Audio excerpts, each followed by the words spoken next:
الحمد لله رب العالمين وصلى الله على سيدنا محمد الأمين وعلى آله وصحبه ومن تبعهم بإحسان إلى يوم الدين.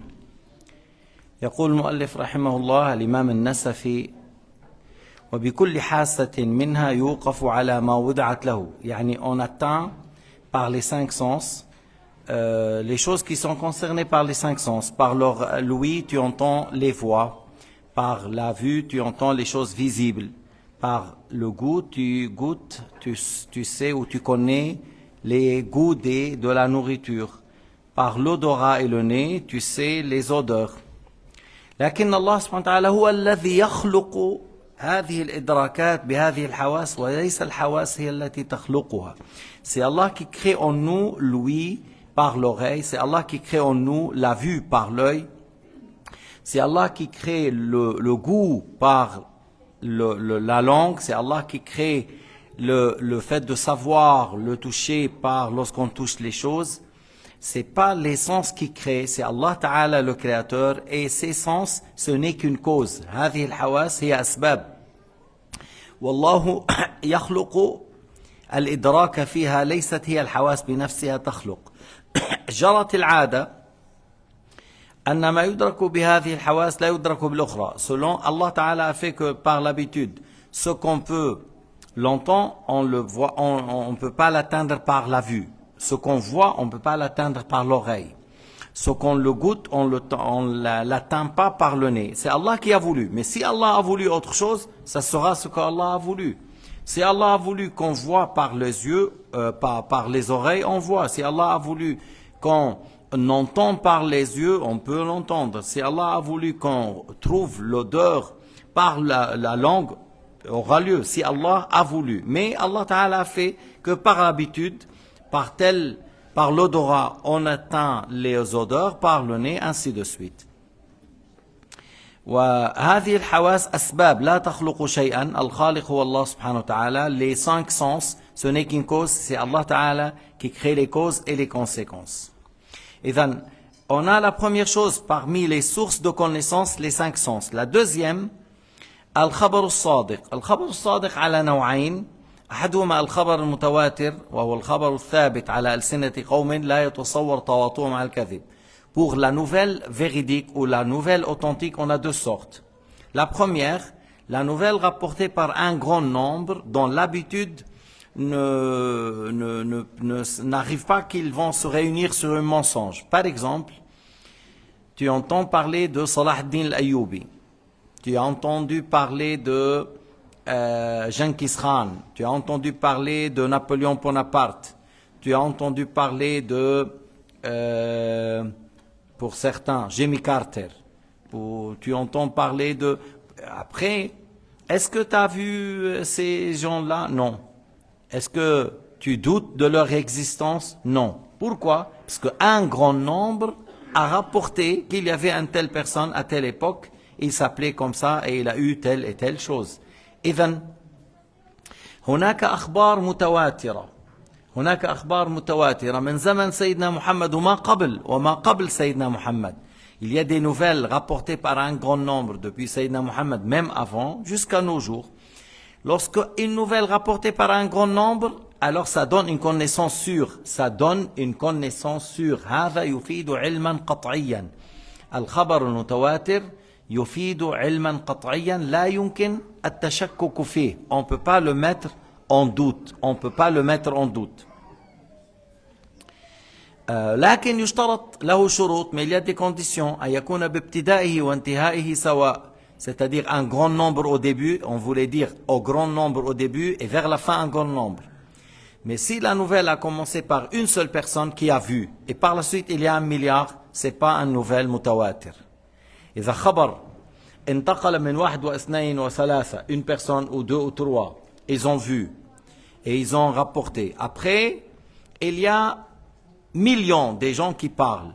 Mais au début, il y a combien? 1 ou 2 ou 3. Alors c'est pas mutawatir. Parce qu'il faut au début soit un grand nombre et à la fin il soit un grand nombre. Et bien sûr, entre les débuts et la fin, toujours il faut avoir le nombre qui est grand. إذا حتى تقول متواتر لابد أن يكون ابتدأ بعدد كبير لا يتصور تواطؤهم على الكذب، وختم بعدد كبير لا يتصور تواطؤهم على الكذب، ولم ينقطع هذا التواتر، لم ينقطع في الطبقة الوسطى، لم ينقطع. هلأ ليش عم بقول لا يتصور تواطؤهم على الكذب؟ Pourquoi on dit qu'on n'imagine pas qu'ils se sont mis d'accord pour rapporter telle nouvelle? Par exemple, si il y avait une prison, dans la prison il y a 20 personnes ou 30 personnes. Ces 30 personnes, ils ont resté dans la prison 10 ans. Après ils ont sorti et ils ont ramené une nouvelle, les 30 personnes. Est-ce que c'est une nouvelle mutawatir? Non. Pourquoi? Parce qu'on peut imaginer le fait qu'ils étaient ensemble à un moment, ils ont pu établir quelque chose entre eux, préparer un faux histoire et disent on va dire la même chose. Mais avant, ils étaient tous ensemble. Alors s'ils étaient tous ensemble, on peut imaginer qu'ils en sont mis d'accord pour mentir. إذن لا يتصور تواطؤهم عن الكذب لأنهم لو اجتمعوا في مكان واحد برهة من الزمن اجتمعوا بمكان واحد، فالواحد يمكن يقول هؤلاء اتفقوا فيما بينهم على أن يقولوا نفس الكلام، اتفقوا فيما بينهم على أن يخترعوا هذه القصة، اتفقوا فيما بينهم على أن يدعوا كذا وكذا. أما ما نحن فيه ليس كذلك. سكن مثلا بدي أذكر أنه السيد أحمد الرفاعي نقول قبل يد النبي صلى الله عليه وسلم. Il y a d'autres exemples, mais maintenant je vais aborder cette histoire. Cheikh Ahmed al-Rifa'i, c'est un grand saint, un grand pieux de cette communauté. Il est de l'Irak. Il est sorti avec des milliers de gens pour le pèlerinage. Lorsqu'il est venu vers la tombe de Sayyidina Muhammad, il a dit quelques vers de poésie. روحي في حال البعد كنت أرسلها تقبل الأرض عني وهي نائبتي وها دولة الأشباح قد حضرت فامدد يمينك كي تحظى بها شفتي. في الأول قال السلام عليك يا جدي، قال وعليك السلام يا ولدي، ثم ساق هذه الأبيات من الشعر، ثم مد النبي يده من القبر فقبلها. بيجي بعض الناس مثلا مستواهم منحط وهابي أو غير وهابي يقول لك لا هذه قصة مكذوبة، شيء نبي مد يده لكن هذا الخبر رواه الإمام الرافعي من مشايخ الكبار في المذهب الشافعي، وروى أنه متواتر، وذكر عندنا كتاب اسمه البراهين على تقبيل اليمين، ومذكور فيه علماء من أفغانستان للعراق والشام وسوريا وبلاد الدنيا ساقوا بأسانيد مختلفة ولم يجتمعوا فيما بينهم من قبل، وصالحون وعلماء وأكابر، ليس أي أناس، صالحون وعلماء وأكابر قالوا كنا موجودين لما، ومن بين من كان موجود أبوه لصلاح الدين وعمه، عمه لصلاح الدين أسد الدين شيركو، وأبوه لصلاح الدين. فما بيجي واحد يقول هذه قصة مكذوبة، شو على زعمك أنت بتقول مكذوبة؟ هذا خبر متواتر رواه عشرات مئات آلاف كانوا حضور ووصل إلينا بالأعداد الكبيرة. Alors j'ai dit au sujet de l'histoire qu'un grand saint qui s'appelle Cheikh Ahmed al-Rifa'i, qui est sorti de Abida, de l'Irak pour le Hajj, et il y avait des milliers de gens qui ont sorti avec lui pour le pèlerinage. Et lorsqu'il est arrivé à Médine, il a dit « Assalamu alayka ya jaddi », mon grand-père. Alors les enfants là-haut, il faut les calmer. Vous les entendez et vous restez indifférents. Et puis, lorsqu'il a dit « Assalamu alayka ya jaddi », الرسول قال وعليك السلام يا ولدي. Sayyidina Muhammad a répondu وعليك السلام يا ولدي parce qu'il est parmi les descendants du prophète Muhammad sallallahu alayhi wa sallam. Alors, suite à cette parole, Imam Ahmed al-Rifa'i a eu quelques vers de poésie. Il a dit avant, c'est mon âme qui vient pour te saluer ici vers ta tombe, mais maintenant on est devant toi. Donne-nous l'honneur d'embrasser ta main. Alors le prophète alayhi salatu wa salam lui a donné sa main et il a embrassé sa main. Il y avait dans la mosquée 90 000 qui sont présents dans la mosquée. Et j'ai dit parmi ceux qui sont présents, le père de Salah ad-Din al-Ayyubi et son oncle Asad ad-Din Shirko le grand combattant, le grand commandant, le grand courageux. Même le père de Salah ad-Din, c'est un grand homme. Et c'était deux grands amirs chez Imad ad-Din Zanki. Peut-être certains n'ont pas entendu Imad ad-Din Zanki. Oui, Imad ad-Din Zanki. Si vous allez dans l'histoire, c'est le premier homme qui a été amir de Mawsil et qui a dit comment on laisse les croisades, les croisés, ils prennent les pays de l'islam, ils ont pris tous les villes de Méditerranée, comme tu dis, Palestine, Qud'Aqqa, ou Haïfa, ou Yafa, ou Trablos, ou Umlo, ils ont fait l'Imara, ils ont pris même des villes en Turquie, ou kada. Alors, c'est le premier qui a dit comment ça se fait, et il a commencé. Et il a attaqué la première bataille, c'était Ar-Raha. Ar-Raha, c'est une ville en Turquie. Et il a pris, et c'était une grande victoire.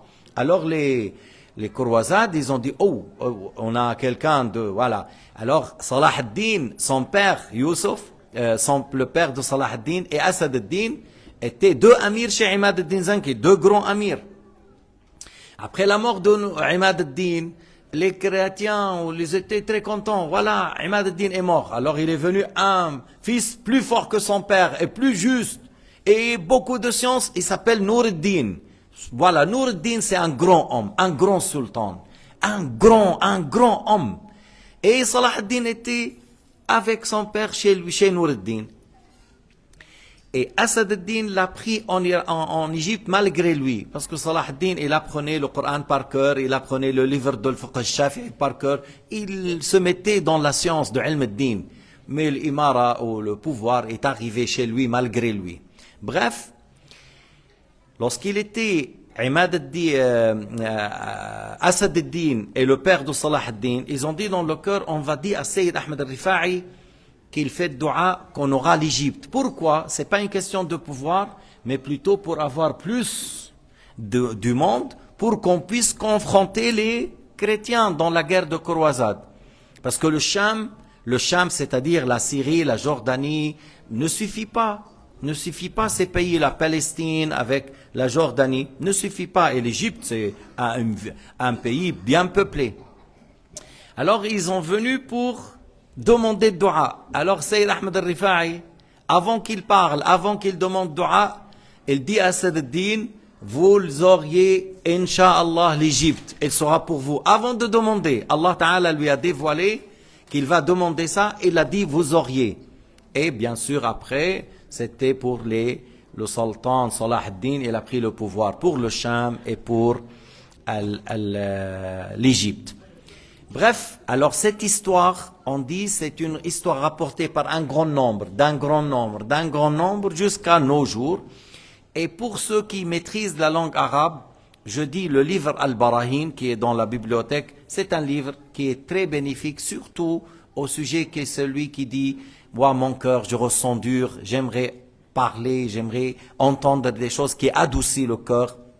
Ce livre est magnifique. هذا الكتاب عظيم نافع للقلب إذا قرأت به بإخلاص لمن يحسن العربية parce que c'est un livre en arabe, c'est pas en français, mais c'est un livre qui est très bénéfique. Il parle de Sayyid Ahmed al-Rifa'i et il parle beaucoup de ses paroles, de ses conseils, de ses sagesses et surtout cette histoire qu'on vient de dire qui a été rapportée par un grand nombre.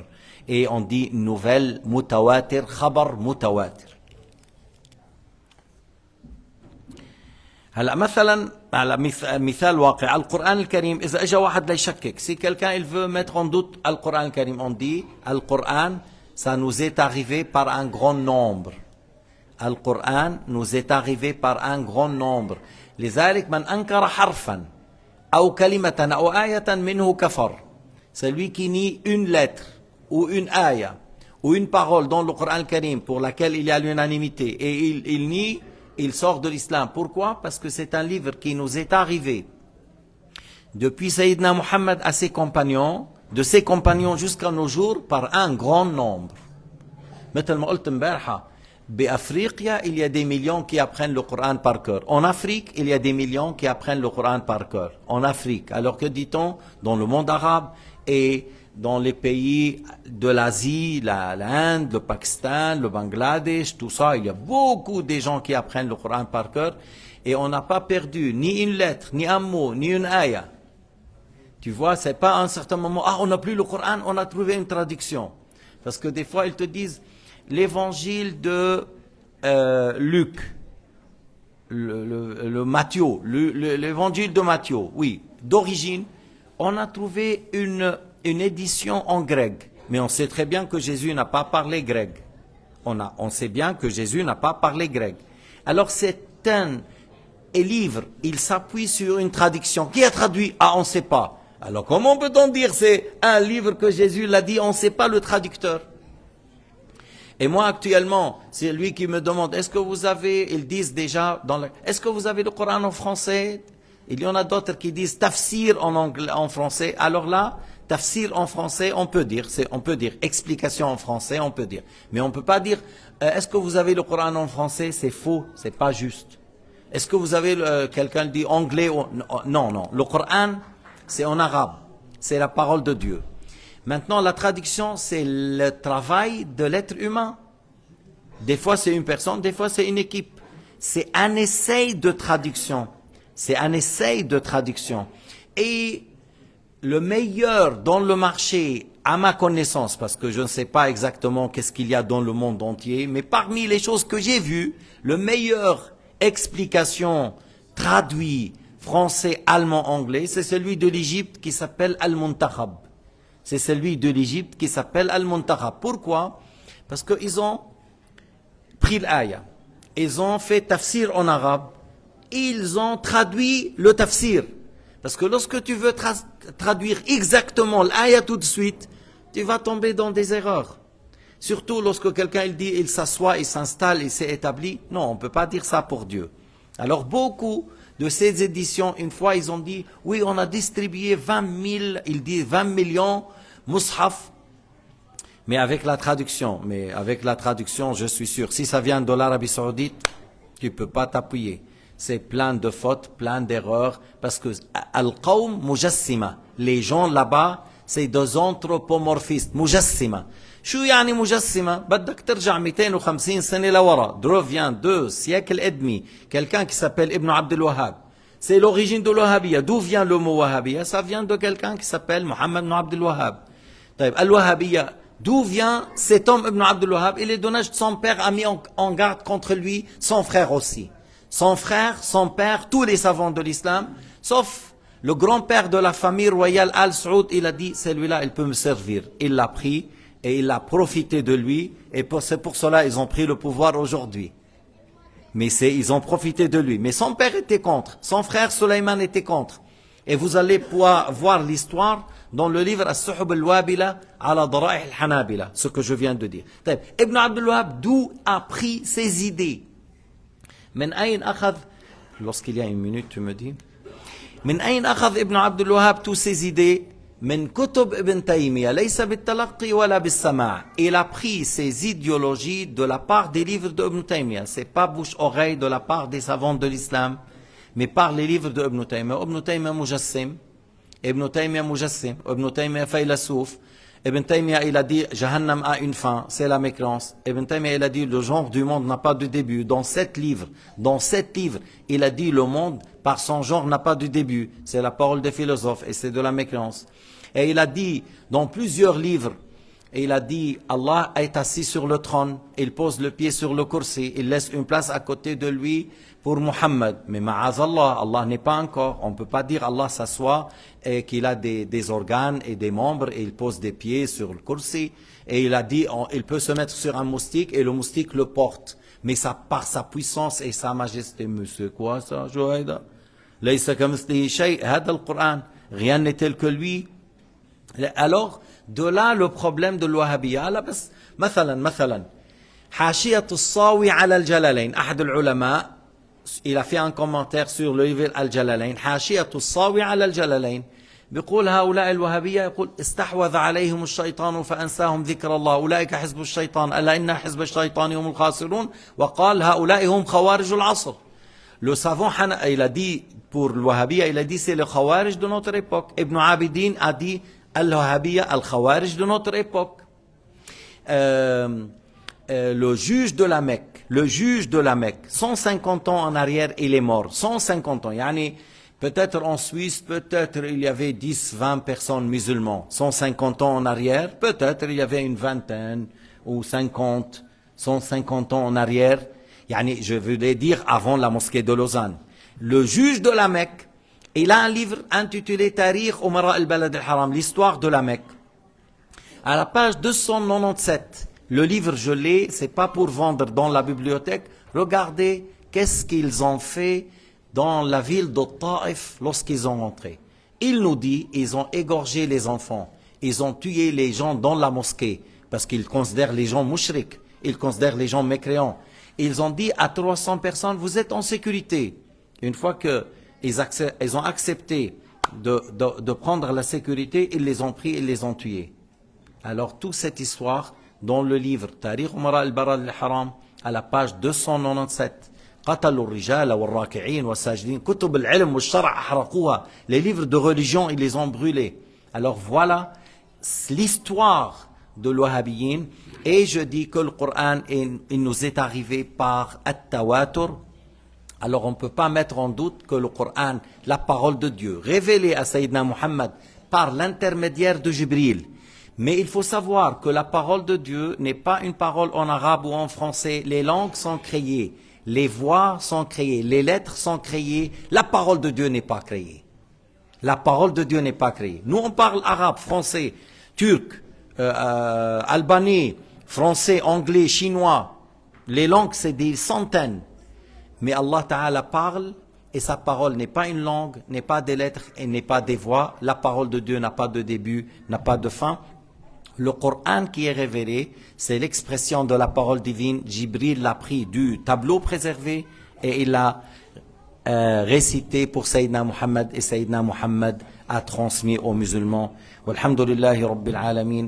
Wa sallallahu ala Sayyidina Muhammad wa ala alihi wa sahbihi wa sallam. تقبل الله منا ومنكم الصيام والصلاة والقيام أعانني الله وإياكم على العمل الصالح في هذا الشهر الفضيل والحمد لله رب العالمين.